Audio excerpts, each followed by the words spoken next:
तड़के सवेरे 4:30 वजे करीब 4 जवान ਜਿਹੜੇ ਹੈਗੇ ਆਰਮੀ ਦੇ ਉਹ ਉਹਨਾਂ ਤੋਂ ਕਿਸੇ ਬੰਦੇ ਨੇ ਗੋਲੀਆਂ ਮਾਰ ਕਰਕੇ ਉਹਨਾਂ ਦਾ ਕਤਲ ਕਰਤਾ ਸੀਗਾ। ਅਫਵਾਹਾਂ ਵੀ ਉੜੀਆਂ ਕਿ ਦੋ ਬੰਦੇ ਸੀਗੇ ਜਿਹੜੇ ਕੁਰਤਾ ਪਜਾਮਾ ਪਾ ਕਰਕੇ ਆਏ ਸੀਗੇ ਅੰਦਰ ਔਰ ਉਹਨਾਂ ਨੇ ਆ ਕਰਕੇ ਇਹੋ ਜਿਹੀ ਘਟਨਾ ਨੂੰ ਅੰਜਾਮ ਦਿੱਤਾ ਜਿਹਦੇ ਨਾਲ ਸਾਨੂੰ ਸ਼ੱਕ ਹੋ ਗਿਆ ਕਿ ਕਿਤੇ ਟੈਰਰਿਸਟ ਇਨਸੀਡੈਂਟ ਨਾ ਹੋਵੇ।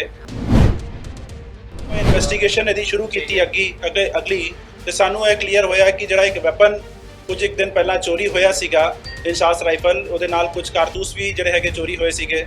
ਉਹੀ ਵੈਪਨ ਜਿਹੜਾ ਹੈਗਾ ਉਹ ਇਸ ਇਨਸੀਡੈਂਟ ਵਿੱਚ ਯੂਜ਼ ਕੀਤਾ ਗਿਆ ਸੀ। ਕੁਰਤਾ ਪਜਾਮਾ ਪਾ ਕਰਕੇ ਭੱਜਦੇ ਹੋਏ ਜੰਗਲ ਵੱਲ ਨੂੰ ਦੇਖਿਆ ਹੈ। ਉਹਦੀ ਪੁੱਛਗਿੱਛ ਜਦੋਂ ਫਰਕ ਆਇਆ, ਬਾਰ-ਬਾਰ ਉਹ ਬਿਆਨਾਂ ਨੂੰ ਚੇਂਜ ਕਰ ਰਿਹਾ ਸੀ ਤੇ ਅਸੀਂ ਉਹਦੀ ਸਖਤਾਈ ਦੇ ਨਾਲ ਥੋੜੀ ਪੁੱਛਗਿੱਛ ਕੀਤੀ ਤਾਂ ਉਹਨੇ ਮੰਨਿਆ ਕਿ ਉਹ ਜਿਹੜੇ 4 ਜਵਾਨਾਂ ਨੂੰ ਮਾਰਿਆ ਗਿਆ ਹੈਗਾ ਉਹ ਉਹਦੇ ਵੱਲੋਂ ਹੀ ਮਾਰਿਆ ਗਿਆ ਹੈ। ਵੀ ਏਰੀਆ 'ਚ ਕਾਫੀ ਥੋਰੋ ਸਰਚ ਆਪਰੇਸ਼ਨ ਚਲਾਇਆ ਔਰ ਇਹਦੀ ਨਿਸ਼ਾਨਦੇਹੀ ਤੇ ਆਪਾਂ ਉੱਥੋਂ ਕੁੱਲ 7 ਕਾਰਤੂਸ ਬਰਾਮਦ ਕੀਤੇ ਹੈਗੇ ਨੇ। 12 ਅਪ੍ਰੈਲ ਨੂੰ ਇੱਕ ਮੰਦਭਾਗੀ ਘਟਨਾ ਆਪਣੇ ਜ਼ਿਲ੍ਹੇ ਵਿੱਚ ਵਾਪਰੀ ਸੀ ਜਦੋਂ ਤੜਕੇ ਸਵੇਰੇ 4:30 ਵਜੇ ਕਰੀਬ 4 ਜਵਾਨ ਜਿਹੜੇ ਹੈਗੇ ਆਰਮੀ ਦੇ ਉਹਨਾਂ ਤੋਂ ਕਿਸੇ ਬੰਦੇ ਨੇ ਗੋਲੀਆਂ ਮਾਰ ਕਰਕੇ ਉਹਨਾਂ ਦਾ ਕਤਲ ਕਰਤਾ ਸੀਗਾ ਔਰ ਕਾਫੀ ਇਸ ਚੀਜ਼ ਦਾ ਸੈਂਸਿਟੀਵਿਟੀ ਸੀਗੀ ਬਿਕੋਜ਼ ਇੱਕ ਤੇ ਤਲਵੰਡੀ ਸਾਬੋ ਜਿਹੜਾ ਹੈਗਾ ਸਾਡਾ ਵਿਸਾਖੀ ਦਾ ਮੇਲਾ ਚੱਲ ਰਿਹਾ ਸੀਗਾ ਔਰ ਇਹੋ ਜਿਹੇ ਮਾਹੌਲ ਵਿੱਚ ਕੰਟੋਨਮੈਂਟ ਦੇ ਏਰੀਆ ਵਿੱਚ ਜਦੋਂ 4 ਜਵਾਨਾਂ ਨੂੰ ਕੋਈ ਬੰਦਾ ਮਾਰ ਕੇ ਚਲਾ ਜਾਏ ਤਾਂ ਉਸ ਚੀਜ਼ ਦੀ ਸੈਂਸਿਟੀਵਿਟੀ ਇੱਕ ਵੱਖਰੀ ਹੋ ਜਾਂਦੀ ਹੈਗੀ ਹੈ। ਉਸ ਤੋਂ ਬਾਅਦ ਕਾਫੀ ਅਫਵਾਹਾਂ ਵੀ ਉੜੀਆਂ ਕਿ ਦੋ ਬੰਦੇ ਸੀਗੇ ਜਿਹੜੇ ਕੁਰਤਾ ਪਜਾਮਾ ਪਾ ਕਰਕੇ ਆਏ ਸੀਗੇ ਅੰਦਰ ਔਰ ਉਹਨਾਂ ਨੇ ਆ ਕਰਕੇ ਇਹੋ ਜਿਹੀ ਘਟਨਾ ਨੂੰ ਅੰਜਾਮ ਦਿੱਤਾ ਜਿਹਦੇ ਨਾਲ ਸਾਨੂੰ ਸ਼ੱਕ ਹੋ ਗਿਆ ਕਿ ਕਿਤੇ ਟੈਰਰਿਸਟ ਇਨਸੀਡੈਂਟ ਨਾ ਹੋਵੇ। ਬਟ ਜਦੋਂ ਆਪਾਂ ਇਨਵੈਸਟੀਗੇਸ਼ਨ ਇਹਦੀ ਸ਼ੁਰੂ ਕੀਤੀ ਅਗਲੀ ਤੇ ਸਾਨੂੰ ਇਹ ਕਲੀਅਰ ਹੋਇਆ ਕਿ ਜਿਹੜਾ ਇੱਕ ਵੈਪਨ ਕੁਝ ਇੱਕ ਦਿਨ ਪਹਿਲਾਂ ਚੋਰੀ ਹੋਇਆ ਸੀਗਾ ਇੰਸਾਸ ਰਾਈਫਲ, ਉਹਦੇ ਨਾਲ ਕੁਝ ਕਾਰਤੂਸ ਵੀ ਜਿਹੜੇ ਹੈਗੇ ਚੋਰੀ ਹੋਏ ਸੀਗੇ। ਉਹੀ ਵੈਪਨ ਜਿਹੜਾ ਹੈਗਾ ਉਹ ਇਸ ਇਨਸੀਡੈਂਟ ਵਿੱਚ ਯੂਜ਼ ਕੀਤਾ ਗਿਆ ਸੀ ਔਰ ਸਾਨੂੰ ਪਤਾ ਹੈਗਾ ਕਿ ਜਦੋਂ ਇਹੋ ਜਿਹੇ ਇਨਸੀਡੈਂਟ ਵਿੱਚ ਕੋਈ ਵੈਪਨ ਇੰਟਰਨਲ ਯੂਜ਼ ਹੋਵੇ ਤੇ ਹਮੇਸ਼ਾ ਇਹ ਮੰਨਿਆ ਜਾਂਦਾ ਹੈ ਕਿ ਕੋਈ ਨਾ ਕੋਈ ਇੰਟਰਨਲ ਬੰਦਾ ਹੀ ਇਹਦੇ ਵਿੱਚ ਇਨਵੋਲਵ ਹੈ। ਆਰਮੀ ਦੇ ਨਾਲ ਸਾਡੀ ਚੰਗੀ ਜਿਹੜੀ ਹੈਗੀ ਹੈ ਸਰਚ ਆਪਰੇਸ਼ਨਸ ਔਰ ਤਫਤੀਸ਼ ਜਿਹੜੀ ਹੈਗੀ ਹੈ ਲਗਾਤਾਰ ਆਪਾਂ ਇੱਕ ਦੂਜੇ ਨੂੰ ਕੋਆਪਰੇਟ ਕਰਦੇ ਰਹੇ ਹਾਂ ਔਰ ਇਨਵੈਸਟੀਗੇਸ਼ਨ ਕਰਦਿਆਂ ਹੋਇਆ ਕੱਲ ਸਾਨੂੰ ਇੱਕ ਬ੍ਰੇਕ ਥਰੂ ਮਿਲਿਆ ਜਦੋਂ ਆਪਾਂ ਕੁਝ ਇੱਕ ਬੰਦਿਆਂ ਨੂੰ ਸ਼ੱਕ ਦੇ ਆਧਾਰ ਤੇ ਪੁੱਛਗਿੱਛ ਵਾਸਤੇ ਆਪਣੇ ਕੋਲ ਬੁਲਾਇਆ ਹੋਇਆ ਸੀ ਤੇ ਜਿਹੜੇ ਬੰਦੇ ਨੇ ਸਾਨੂੰ ਇਤਲਾਹ ਦਿੱਤੀ ਸੀਗੀ ਕਿ 4:30 ਵਜੇ ਉਹਨੇ 2 ਬੰਦਿਆਂ ਨੂੰ ਕੁਰਤਾ ਪਜਾਮਾ ਪਾ ਕਰਕੇ ਭੱਜਦੇ ਹੋਏ ਜੰਗਲ ਵੱਲ ਨੂੰ ਦੇਖਿਆ ਹੈ। ਉਹਦੀ ਪੁੱਛਗਿੱਛ ਜਦੋਂ ਫਰਕ ਆਇਆ, ਬਾਰ-ਬਾਰ ਉਹ ਬਿਆਨਾਂ ਨੂੰ ਚੇਂਜ ਕਰ ਰਿਹਾ ਸੀ ਤੇ ਅਸੀਂ ਉਹਦੀ ਸਖਤਾਈ ਦੇ ਨਾਲ ਥੋੜੀ ਪੁੱਛਗਿੱਛ ਕੀਤੀ ਤਾਂ ਉਹਨੇ ਮੰਨਿਆ ਕਿ ਉਹ ਜਿਹੜੇ 4 ਜਵਾਨਾਂ ਨੂੰ ਮਾਰਿਆ ਗਿਆ ਹੈਗਾ ਉਹ ਉਹਦੇ ਵੱਲੋਂ ਹੀ ਮਾਰਿਆ ਗਿਆ ਹੈ ਔਰ ਉਸਨੇ ਕੁਝ ਇੱਕ ਦਿਨ ਪਹਿਲਾਂ ਵੈਪਨ ਇੰਸਾਸ ਦਾ ਜਿਹੜਾ ਹੈਗਾ 20 ਕਾਰਤੂਸਾਂ ਦੇ ਨਾਲ ਮੈਗਜ਼ੀਨ ਸਮੇਤ ਤੇ 8 ਰੌਂਦ ਜਿਹੜੇ ਸੀਗੇ LMG ਦੇ ਉਹ ਚੋਰੀ ਕੀਤੇ ਸੀਗੇ। ਇਸੇ ਮੰਤਵ ਨਾਲ ਕੀਤੇ ਸੀ ਕਿਉਂਕਿ ਇਹਦੀ ਕੁਝ ਪਰਸਨਲ ਰੰਜਿਸ਼ ਸੀਗੀ ਉਸ ਬੰਦਿਆਂ ਦੇ ਨਾਲ ਔਰ ਇਹ ਉਹਨਾਂ ਨੂੰ ਮੌਤ ਦੇ ਘਾਟ ਉਤਾਰਨਾ ਚਾਹੁੰਦਾ ਸੀਗਾ। ਜਦੋਂ ਮੌਕੇ ਦੀ ਆਪਣੀ ਪੜਤਾਲ ਸ਼ੁਰੂ ਕੀਤੀ ਗਈ ਸੀਗੀ ਸਾਡੀ CIA ਦੀ ਟੀਮ SHO ਕੈਂਟ DSP ਸਾਹਿਬ ਔਰ SPD ਸਾਹਿਬ ਮੌਕੇ ਤੇ ਗਏ ਸੀ, ਉਦੋਂ ਸਾਨੂੰ 19 ਜਿਹੜੇ ਹੈਗੇ ਨੇ ਖਾਲੀ ਕਾਰਤੂਸ ਮੌਕੇ ਤੋਂ ਬਰਾਮਦ ਹੋਏ ਸੀਗੇ ਜਿਹੜੇ ਕਿ ਇੰਸਾਸ ਰਾਈਫਲ ਦੇ ਸੀਗੇ। ਜਿੱਤੋਂ ਇਹ ਵੀ ਕਲੀਅਰ ਹੋ ਗਿਆ ਸੀ ਕਿ ਇੰਸਾਸ ਰਾਈਫਲ ਮੋਸਟ ਪ੍ਰੋਬੇਬਲੀ ਜਿਹੜੀ ਹੈਗੀ ਹੈ ਜੋ ਚੋਰੀ ਹੋਈ ਹੈ ਉਹੀ ਇਹਦੇ ਵਿੱਚ ਇਸਤੇਮਾਲ ਹੋਈ ਹੈ ਔਰ ਕੱਲ ਜਦੋਂ ਇਹਨੇ ਸਾਰਾ ਕੁਝ ਡਿਸਕਲੋਜ਼ ਕੀਤਾ ਉਸ ਤੋਂ ਬਾਅਦ ਅਸੀਂ ਜਾ ਕਰਕੇ ਆਰਮੀ ਏਰੀਆ 'ਚ ਕਾਫੀ ਥੋਰੋ ਸਰਚ ਆਪਰੇਸ਼ਨ ਚਲਾਇਆ ਔਰ ਇਹਦੀ ਨਿਸ਼ਾਨਦੇਹੀ ਤੇ ਆਪਾਂ ਉੱਥੋਂ ਕੁੱਲ 7 ਕਾਰਤੂਸ ਬਰਾਮਦ ਕੀਤੇ ਹੈਗੇ ਨੇ ਜਿਹਦੇ ਵਿੱਚੋਂ 6 ਕਾਰਤੂਸ ਜਿੰਦਾ ਸੀਗੇ, ਜਿਹੜੇ ਇਹਨੇ 8 ਕਾਰਤੂਸ ਚੋਰੀ ਕੀਤੇ ਸੀਗੇ LMG ਵਿੱਚੋਂ ਉਹ ਸੀ ਔਰ ਇੱਕ ਮਿਸਫਾਇਰ ਹੋਇਆ ਸੀਗਾ ਜਦੋਂ ਇਹਨੇ ਬੰਦਿਆਂ ਨੂੰ ਮਾਰਨ ਦੀ ਕੋਸ਼ਿਸ਼ ਕੀਤੀ ਸੀ ਉਦੋਂ ਪਹਿਲਾ ਰਾਊਂਡ ਇਹਦੇ ਕੋਲੋਂ ਮਿਸਫਾਇਰ ਹੋਇਆ ਸੀਗਾ ਜਿਹੜਾ ਇਹਨੇ ਉਠਾ ਕੇ ਆਪਣੀ ਜੇਬ ਵਿੱਚ ਪਾ ਲਿਆ ਸੀਗਾ ਔਰ ਇਨਸੀਡੈਂਟ ਕਰਨ ਤੋਂ ਬਾਅਦ ਨੇੜੇ ਦੇ ਇੱਕ ਸੀਵਰੇਜ ਪਿਟ ਵਿੱਚ ਇਹਨੇ ਲਿਜਾ ਕਰਕੇ ਉਹ ਸਾਰੇ ਦੇ ਸਾਰੇ 8 ਕਾਰਤੂਸ ਜਿੰਦਾ ਤੇ ਇੱਕ ਜਿਹੜਾ ਯੂਜ਼ਡ ਕਾਰਟ੍ਰਿਜ ਸੀਗਾ ਉਹ ਤੇ ਵੈਪਨ ਇਹ ਸਾਰੀ ਚੀਜ਼ਾਂ ਨੇ ਲਿਜਾ ਕਰਕੇ ਉਹਦੇ ਵਿੱਚ ਡੰਪ ਕਰਤੀਆਂ ਸੀਗੀਆਂ। ਵੈਪਨ ਸਾਨੂੰ ਉਸੇ ਦਿਨ ਬਰਾਮਦ ਹੋ ਗਿਆ ਸੀਗਾ ਔਰ ਬਾਕੀ ਦੇ ਕਾਰਤੂਸਾਂ ਵਿੱਚੋਂ 9 ਕਾਰਤੂਸਾਂ ਵਿੱਚੋਂ ਸਾਨੂੰ 7 ਕਾਰਤੂਸ ਬਰਾਮਦ ਹੋ ਗਏ ਨੇ। ਬਾਕੀ ਆਰਮੀ ਦੇ ਨਾਲ ਸਾਂਝਾ ਆਪਰੇਸ਼ਨ ਸਾਡਾ ਹਜੇ ਵੀ ਕੈਰਿੰਗ ਔਨ ਹੈ, ਉੱਥੇ ਚੱਲ ਰਿਹਾ ਹੈਗਾ।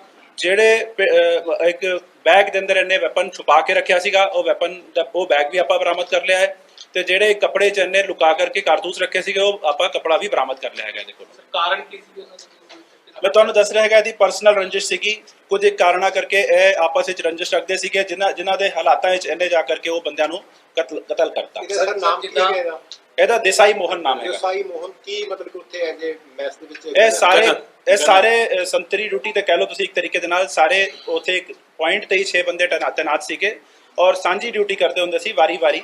ਉਹਦੇ ਵਿੱਚੋਂ ਇੱਕ ਬੰਦਾ ਇਹ ਸੀਗਾ ਜਿਹਨੇ ਬਾਕੀ ਦੇ 4 ਬੰਦੇ ਜਿਹੜੇ ਹੈਗੇ ਉਹਨਾਂ ਨੂੰ ਮੌਤ ਦੇ ਘਾਟ ਉਤਾਰਿਆ। ਸਰ ਇੱਕ ਗੱਲ ਸਾਹਮਣੇ ਆ ਰਹੀ ਸੀ ਕਿ ਜਿਹੜਾ ਵੈਪਨ ਸੀ ਉਹ ਕਿਸੇ ਖੱਡੇ ਚੋਂ ਮਿਲਿਆ ਸੀ ਜਿਸ ਪਾਣੀ ਖੜਾ ਸੀ। ਸੇਮ ਖੱਡਾ ਹੈਗਾ ਜਿਹਦੀ ਮੈਂ ਗੱਲ ਕਰ ਰਿਹਾ ਹੈਗਾ, ਇੱਕ ਸੀਵਰੇਜ ਦਾ ਪਿਟ ਹੈਗਾ, ਉਹਦੇ ਜਿਹਨੇ ਵੈਪਨ ਸੁੱਟਤਾ ਸੀ ਕਿਉਂਕਿ ਕਾਫੀ ਉਹਦੇ 'ਚ ਪਾਣੀ ਭਰਿਆ ਹੋਇਆ ਹੈਗਾ ਤਾਂ ਉਹ ਦਿਖਾਈ ਨਹੀਂ ਦਿੰਦਾ। ਪਹਿਲਾਂ ਵੈਪਨ ਤੇ ਜਦੋਂ ਉਹਦੇ ਪਾਣੀ ਜੋ ਕੱਢਿਆ ਗਿਆ ਪਹਿਲੇ ਦਿਨ ਉਦੋਂ ਵੈਪਨ ਤੇ ਮਿਲ ਗਿਆ ਬਿਕੋਜ਼ ਇਟ ਇਜ਼ ਆਬਵੀਅਸ ਵੱਡਾ ਵੈਪਨ ਹੁੰਦਾ ਹੈਗਾ, ਉਹ ਦਿਖ ਜਾਂਦਾ ਹੈ। ਬਟ ਐਮੂਨੀਸ਼ਨ ਉਸ ਦਿਨ ਬਰਾਮਦ ਨਹੀਂ ਹੋਈ ਕਿਉਂਕਿ ਸਾਨੂੰ ਨਹੀਂ ਕਲੀਅਰ ਸੀਗਾ ਕਿ ਕੁਝ ਉਹਨੇ ਉੱਥੇ ਸੁੱਟਿਆ ਹੈਗਾ। ਕੱਲ ਜਦੋਂ ਇਹਦੀ ਕਾਫੀ ਥੋਰੋ ਪੁੱਛਗਿੱਛ ਕੀਤੀ ਗਈ ਦੈਨ ਹੀ ਰਿਵੀਲਡ ਕਿ ਇਹਨੇ ਜਿਹੜੇ 8 ਕਾਰਤੂਸ ਚੋਰੀ ਕੀਤੇ ਸੀਗੇ ਔਰ ਜਿਹੜਾ ਇੱਕ ਲਾਈਵ ਜਿਹੜਾ ਕਾਰਟ੍ਰਿਜ ਜਿਹੜੀ ਇਹਦੀ ਮਿਸਫਾਇਰ ਹੋ ਗਈ ਸੀ ਉਹ 9 ਕਾਰਤੂਸ ਇਹਨੇ ਰਜਾ ਕਰਕੇ ਉਸ ਪਿਟ ਵਿੱਚ ਉਸ ਵੈਪਨ ਦੇ ਨਾਲ ਹੀ ਸੁੱਟੇ ਸੀਗੇ। ਤੇ ਕਾਫੀ ਥੋਰੋ ਸਰਚ ਕਰਨ ਤੋਂ ਬਾਅਦ ਕਾਫੀ ਮਤਲਬ ਚੰਗੀ ਤਰੀਕੇ ਦੇ ਨਾਲ ਆਪਾਂ ਉੱਥੇ ਕੀਤੀ ਸਰਚ ਤਾਂ ਸਾਨੂੰ ਇਹ ਜਿਹੜੇ ਹੈਗੇ 7 ਕਾਰਤੂਸ ਬਰਾਮਦ ਹੋਏ ਨੇ। ਤੁਸੀਂ ਨਿੱਜੀ ਕਾਰਨਾਂ ਦੀ ਗੱਲ ਕਰ ਰਹੇ ਹੋ, 4 ਬੰਦਿਆਂ ਦਾ ਕਤਲ ਹੋਇਆ, ਇੱਕ ਨਾਲ ਹੋ ਸਕਦੀ ਹੈ, 2 ਨਾਲ, 4 ਨਾਲ ਹੀ ਨਿੱਜੀ ਰੰਜਿਸ਼? ਬਿਲਕੁਲ ਜੀ ਬਿਲਕੁਲ, 4 ਦੇ ਨਾਲ ਨਿੱਜੀ ਰੰਜਿਸ਼ ਸੀਗੀ। ਇਹ ਕੁਝ ਪਰਸਨਲ ਰੀਜ਼ਨਸ ਹੈਗੇ ਨੇ ਜਿਨ੍ਹਾਂ ਨੂੰ ਆਪਾਂ ਇੱਥੇ ਮੀਡੀਆ 'ਚ ਡਿਸਕਲੋਜ਼ ਨਹੀਂ ਕਰ ਸਕਦੇ ਹੈਗੇ ਆ ਤੇ ਆਈ ਵੁੱਡ ਲਾਈਕ ਕਿ ਤੁਸੀਂ ਵੀ ਜਿੰਨੀ ਗੱਲ ਮੈਂ ਤੁਹਾਨੂੰ ਕਹਿ ਰਿਹਾ ਹੈਗਾ ਉਹਦੇ ਤੇ ਵਿਸ਼ਵਾਸ ਕਰਦੇ ਹੋਏ ਉਸ ਚੀਜ਼ ਨੂੰ ਤੁਸੀਂ ਅੱਗੇ ਡਿਸਕਲੋਜ਼ ਕਰੋ। ਜਿਹੜੀ ਐਫਆਈਆਰ ਚ ਹੋਈ ਸੀ ਉਹਦੇ ਚ 2 ਜਿਹੜੇ ਹੈਗੇ ਆ ਬੰਦੇ ਦੱਸੇ ਗਏ ਸੀ ਐਫਆਈਆਰ ਦੇ ਵਿੱਚ ਵੀ ਕੁਰਤਾ ਯਮਨ ਨੇ ਪਾ ਰੱਖਿਆ, ਮੂਲ ਘੋਲ ਰਿਹਾ, ਕੁਲਾੜੀ ਹੱਥ ਦੇ ਵਿੱਚ ਸੀ। ਐਸੇ ਬੰਦੇ ਨੇ ਇਹ 4:30 ਵਜੇ ਜਦੋਂ ਇਨਸੀਡੈਂਟ ਕੀਤਾ ਹੈਗਾ ਉਸ ਤੋਂ ਬਾਅਦ ਇਹਨੇ ਇਹ ਸਟੋਰੀ ਕੰਕੌਕਟ ਕੀਤੀ ਕਿਉਂਕਿ ਜੀਓਜ਼ ਮੈਸ ਉੱਥੇ ਨਾਲ ਹੈਗੀ ਹੈ, ਉੱਥੇ ਕੁਝ ਆਫੀਸਰਸ ਵੀ ਆਉਂਦੇ ਨੇ, ਉਹਨਾਂ ਦੇ ਗੈਸਟ ਵੀ ਆਉਂਦੇ ਨੇ। ਇਹਨੇ ਜਾਂ ਤੇ ਦੇਖਿਆ ਹੋਣਾ ਕਿ ਕੋਈ ਕੁਰਤੇ ਪਜਾਮੇ ਵਾਲੇ ਬੰਦੇ 1-2 ਦਿਨ ਉੱਥੇ ਆਏ ਸੀਗੇ ਤੇ ਇਹਨੇ ਉਸ ਹਿਸਾਬ ਨਾਲ ਇੱਕ ਕੁਰਤੇ ਪਜਾਮੇ ਵਾਲੀ ਸਟੋਰੀ ਬਣਾਈ। ਇੱਕ ਵੈਪਨ ਚੁੱਕੀ ਮਿਸਿੰਗ ਸੀਗਾ ਜਿਹੜਾ ਚੋਰੀ ਹੋਇਆ ਸੀਗਾ, ਉਹ ਵੈਪਨ ਉੱਥੇ ਯੂਜ਼ ਵੀ ਹੋਇਆ ਤੇ ਇਹਨੇ ਕਹਿਤਾ ਕਿ ਵੈਪਨ ਇਹ ਵਾਲਾ ਜਿਹੜਾ ਹੈਗਾ ਇਨਸਾਸ ਰਾਈਫਲ ਉਹ ਬੰਦੇ ਦੇ ਹੱਥ 'ਚ ਹੈਗੀ ਹੈ ਕਿਉਂਕਿ ਦੂਜਾ ਕੋਈ ਹੋਰ ਵੈਪਨ ਨਹੀਂ ਸੀਗਾ ਤੇ ਇਹਨੇ ਇੱਕ ਫਰਸੇ ਜਾਂ ਕੁਲਾੜੀ ਦਾ ਜਿਹੜਾ ਹੈਗਾ ਨਾਂ ਲੈ ਲਿਆ ਕਿ ਦੂਜੇ ਬੰਦੇ ਦੇ ਹੱਥ ਵਿੱਚ ਇੱਕ ਕੁਲਾੜੀ ਸੀਗੀ। मुझे आई हैव 2 बंदे तमिलनाडु के हैं, 2 कर्नाटका के हैं और जिस बंदे ने मारा है he is from AP Andhra Pradesh. हाँ जी सर जिद्दां स्थित 302 ਤੇ ਜੋ ਸੈਕਸ਼ਨ 25 ਆਰਮ ਐਕਟ ਦਾ ਮੁਕੱਦਮਾ ਦਰਜ ਕੀਤਾ ਗਿਆ ਤੇ ਇਸ ਤੋਂ ਇਲਾਵਾ ਜਿੱਦਾਂ ਇਹਨੇ ਗੁੰਮਰਾਹ ਕੀਤਾ ਹੈ ਪੁਲਿਸ ਨੂੰ ਤੇ ਆਰਮੀ ਨੇ ਉਸ ਦੇ देखो जी हजे we have put his arrest ਆਪਾਂ ਹੁਣ ਕੋਰਟ ਵਿੱਚ ਪੇਸ਼ ਕਰਾ ਕਰਕੇ ਇਹਦਾ ਰਿਮਾਂਡ ਲਵਾਂਗੇ, ਉਹਦੇ ਵਿੱਚ ਅੱਗੇ ਹਜੇ ਦੀ ਹੋਰ ਪੁੱਛਗਿੱਛ ਕਰਾਂਗੇ ਔਰ ਜੋ ਵੀ ਇਨਵੈਸਟੀਗੇਸ਼ਨ ਵਿੱਚ ਆਊਗਾ ਉਸ ਹਿਸਾਬ ਨਾਲ ਵਾਧਾ ਜੁਰਮ ਜਾਂ ਜੋ ਘਾਟਾ ਜੁਰਮ ਕਰਨਾ ਹੋਏਗਾ ਉਸ ਹਿਸਾਬ ਨਾਲ ਤਫਤੀਸ਼ ਜਿਹੜੀ ਹੈਗੀ ਆਪਣਾ ਰੂਟ ਆਪ ਲਵੇਗੀ। ਸਰ ਜਿਸ ਤਰ੍ਹਾਂ ਸਰ ਇੰਨੇ ਦੇ ਲਾਗੇ ਟ੍ਰੇਸ ਕਰਦੇ ਆ ਉੱਥੇ ਕੋਈ ਸੀਸੀਟੀਵੀ ਕੈਮਰਾ ਵਗੈਰਾ ਦੀ ਕੋਈ ਪ੍ਰੋਵੀਜ਼ਨ ਨਹੀਂ ਹੈਗੀ? ਦੇਖੋ ਜੀ ਸੀਸੀਟੀਵੀ ਕੈਮਰੇ ਹੈਗੇ ਨੇ ਬਟ ਪੁਆਇੰਟ ਇਜ਼ ਕਿ ਜਿਹੜਾ ਇਹ ਸੈਂਸਿਟਿਵ ਏਰੀਆ ਹੈਗਾ ਵੀ ਕੈਨ ਨਾਟ ਡਿਸਕਲੋਜ਼ ਕਿੰਨੇ ਸੀਸੀਟੀਵੀ ਕੈਮਰੇ ਉੱਥੇ ਲੱਗੇ ਹੋਏ ਨੇ। ਨਹੀਂ ਮਤਲਬ ਇੰਨੇ ਦਿਨ ਲੱਗਣ ਦਾ ਕਾਰਨ ਪੁੱਛ ਲਿਆ ਵੀ ਸੀਸੀਟੀਵੀ ਦੇ ਵਿੱਚ। ਦੇਖੋ ਜੀ ਜਿਹੜਾ ਕਾਤਲ ਹੁੰਦਾ ਹੈਗਾ ਉਹ ਆਪਣਾ ਦਿਮਾਗ ਵੀ ਵਰਤਦਾ ਹੈਗਾ ਕਿ ਕਿਹੜੇ ਪੁਆਇੰਟ ਤੋਂ ਛੁਪ ਕੇ ਨਿਕਲ ਸਕਦਾ ਹੈਗਾ, ਕਿਹੜੇ ਪੁਆਇੰਟ ਤੇ ਸੀਸੀਟੀਵੀ ਕੈਮਰੇ 'ਚ ਚੀਜ਼ ਕੈਦ ਨਹੀਂ ਹੋਊਗੀ। ਇਸੇ ਕਰਕੇ ਜਿਹੜਾ ਹੈਗਾ ਸੀਸੀਟੀਵੀ ਕੈਮਰੇ 'ਚ ਸਾਨੂੰ ਆ ਚੀਜ਼ ਨਹੀਂ ਲੱਭੀ ਔਰ ਪੁਆਇੰਟ ਇਜ਼ ਕਿ ਜਿਹੜੇ ਬੰਦੇ ਨੇ ਕਤਲ ਕੀਤਾ ਸੀਗਾ ਉਹ ਸ਼ੁਰੂ ਤੋਂ ਹੀ ਇਨਵੈਸਟੀਗੇਸ਼ਨ ਨੂੰ ਗੁੰਮਰਾਹ ਕਰਨ ਦੀ ਕੋਸ਼ਿਸ਼, ਜਿਸ ਤਰ੍ਹਾਂ ਤੁਸੀਂ ਵੀ ਆਪ ਕਿਹਾ, ਕਰਨ ਦੀ ਕੋਸ਼ਿਸ਼ ਕਰ ਰਿਹਾ ਸੀਗਾ ਤੇ ਹੁਣ ਐਵਰੀਥਿੰਗ ਇਜ਼ ਕਲੀਅਰ। ਉਹ ਬੰਦੇ ਦੀ ਆਪਾਂ ਅਰੈਸਟ ਪਾ ਲਈ ਹੈਗੀ ਹੈ, ਉਹਨਾਂ ਨੂੰ ਕੋਰਟ ਵਿੱਚ ਪੇਸ਼ ਕਰਾ ਕਰਕੇ ਆਪਾਂ ਉਹਦਾ ਰਿਮਾਂਡ ਲੈ ਕਰਕੇ ਫਰਦਰ ਇਨਵੈਸਟੀਗੇਸ਼ਨ ਕਰਾਂਗੇ ਔਰ ਜੋ ਵੀ ਇਨਵੈਸਟੀਗੇਸ਼ਨ ਦੌਰਾਨ ਆਊਗਾ ਉਸ ਹਿਸਾਬ ਨਾਲ ਕਾਰਵਾਈ ਕਰਾਂਗੇ। ਸਰ ਸਾਰੇ ਇੱਕੋ ਯੂਨਿਟ ਦੇ ਨੇ ਜੀ ਇਹ ਸਾਰੇ ਇੱਕੋ ਯੂਨਿਟ ਦੇ ਸਰ ਜਿਸ ਤਰ੍ਹਾਂ ਪੜਤਾਲ ਦੌਰਾਨ ਸਰ ਕਿਸੇ ਹੋਰ ਬੰਦੇ ਦੀ ਕੋਈ ਬੜੀ ਸ਼ੱਕੀ ਨਹੀਂ, ਹਜੇ ਤੱਕ ਹੋਰ ਕਿਸੇ ਦੀ ਕੋਈ ਸ਼ੱਕੀ ਭੂਮਿਕਾ ਨਹੀਂ ਆਈ ਹੈਗੀ ਹੈ ਬਟ ਫਿਰ ਵੀ ਸਾਡੀ ਤਫਤੀਸ਼ ਜਾਰੀ ਹੈ। ਟੈਕਨੀਕਲ ਤੌਰ ਤੇ ਵੀ ਜਿਹੜਾ ਉਹਦੇ ਮੋਬਾਈਲ ਹੈਗੇ ਨੇ ਉਹਦੇ ਫੋਰੈਂਸਿਕਸ ਕੀਤੀ ਜਾ ਰਹੀ ਹੈਗੀ ਹੈ।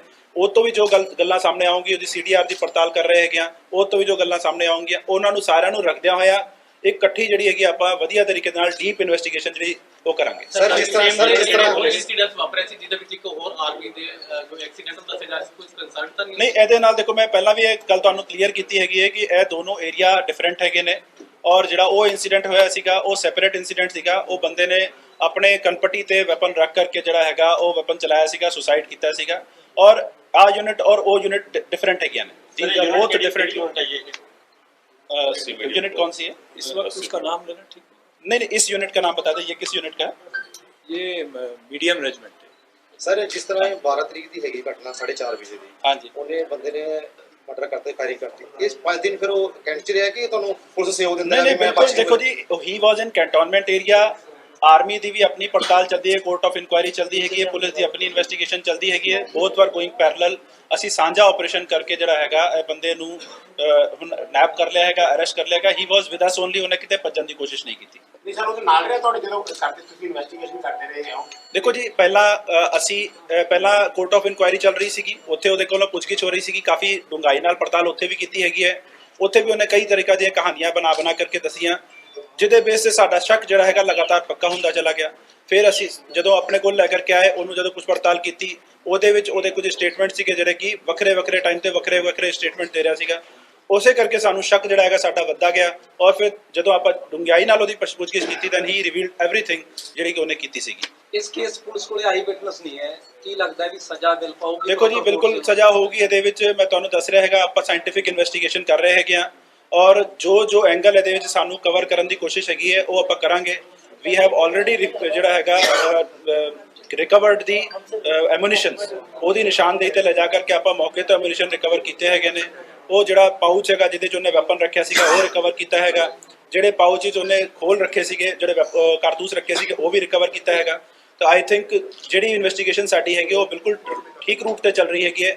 ਆਫਟਰ ਗੈਟਿੰਗ ਇਟ ਕਲੀਅਰ ਕਿ ਇਹੀ ਬੰਦਾ ਹੈਗਾ ਜਿਹਨੇ ਇਹ ਕੀਤਾ ਹੈਗਾ ਆਫੈਂਸ, ਤਾਂ ਹੀ ਆਪਾਂ ਤੁਹਾਡੇ ਸਾਹਮਣੇ ਆ ਕਰਕੇ ਬੈਠ ਕਰਕੇ ਇੱਥੇ ਪ੍ਰੈਸ ਕਾਨਫਰੰਸ ਕਰ ਰਹੇ ਹਾਂ। अच्छा कर्नल साहब, एक ਤੁਹਾਡੇ तक सवाल है कि जैसे पुलिस ने अभी 302 का पत्ता दर्ज कर लिया, उसके आसपास ये अपने अलग केस चलेगा, कोई आर्मी का भी अपने पद से जैसे कोर्ट ऑफ इंक्वायरी बताई थी, आपका भी कोई चलेगा इसमें फर्दर कोई इन्वेस्टिगेशन? हमारी साथ साथ जो इंटरनल इंक्वायरी होती है वो चल रही है ऑलरेडी, लेकिन अभी चूंकि ये एक मर्डर का केस है तो ये पुलिस के थ्रू रूट होता है और जब पुलिस का ये कार्रवाई चलेगा साथ ही साथ हमारी जो भी लीगल प्रोसीजर होंगी, जैसे जैसे घटनाक्रम आगे बढ़ेगी उसमें आर्मी उसी तरह से पार्टिसिपेट करेगी। Thank you sir.